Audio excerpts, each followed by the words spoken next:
Well, there are a couple, but I think the most pressing is that TVET systems are often very fragmented.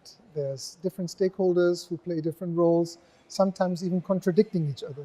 Let's say ministries or accreditation bodies. Sometimes or oftentimes the private sector, the corporate world is not involved at all.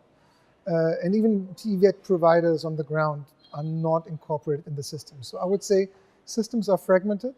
That's certainly one issue that I would define as a challenge.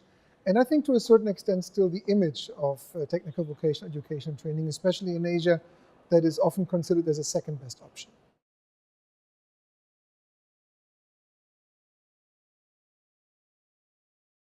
Well, you have to look at it holistically. You have to look at the system. There's, on one hand, the ministerial level.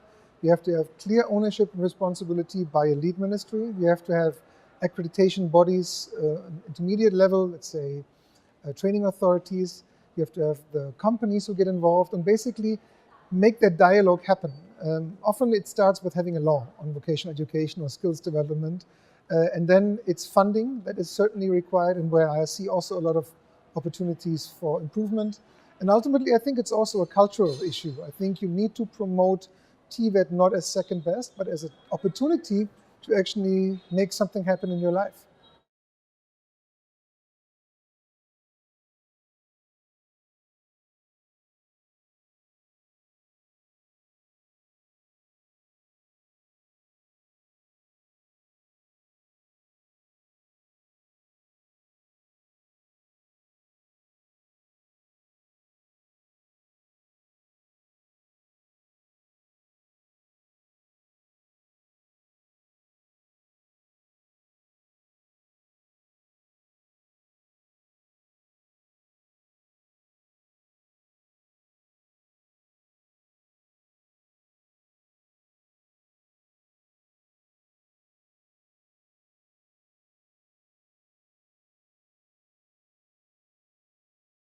So I'm just going to pick one because there's so many.